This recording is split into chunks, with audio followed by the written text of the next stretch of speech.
Hi guys, welcome to my channel. So today we are making the Fulani braids and I'm going to be doing this on my apprentice. Yeah, she wants length from me and today she's going for a pre-wedding shoot, so I decided to make the hairstyle for her. She said she wants it like this, so that's how we're going to be making it. So right now, if this is your first time of coming across my channel, you are very much welcome, and if you're a returning subscriber, you are very much welcome also. So please do well to like, share, comment, and don't forget to subscribe to my channel, and I'll see you at the end of the video. Enjoy the video. Anything the same way, gotta build up of my thoughts sitting in an ashtray. I'm sorry that I'm so inconvenient, okay, just let me be me and I'll stay out of your way. I can see the way you look at me, I'm such a disgrace. I never really asked to be brought into this place. You wanna love me? Well then baby have a taste. All the highs and the lows, no you'll never be the same. I don't really wanna hurt you but I can't control the pain. If you're sticking by my side, maybe we could be okay. Okay, maybe you could be the change I need today. I promise that I've never felt this way. I really hope that you will choose to stay through all the pain. I know you told your friend you're not okay, and tell me what's wrong and why you never said you felt that way. Guess you're trying to stay strong and fake a smile until I look away. But I've known you too long, it hurts to watch your blue eyes fade to gray as you fade away, as you fade away, as you fade away, as you fade away.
Tell me what's wrong and why you never said you felt that way.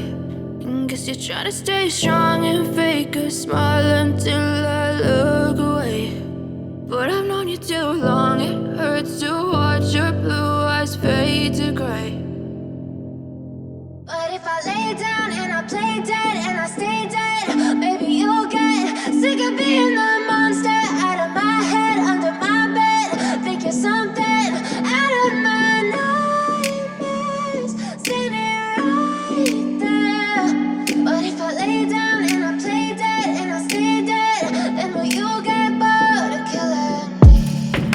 Silhouettes of you are like a taunt. Never really know just what you want. With you I don't ever feel calm. I can feel the sweat inside my palms. Play with me like cats and a string. You don't understand the pain it brings. So guys, this is the final look. We are done and we're done fixing the ribbon at the back, and then this is the final look. I hope you like this video. Share, comment, and I'm going to see you on my next one. Bye. Pierce my heart straight through. I got issues in my head. I like you in my bed, but you keep me on red. Oh, everything is like a test. I better not text or I'll come off desperate. But if I lay down and I play dead and I stay dead, baby, you'll get sick of being the monster out of my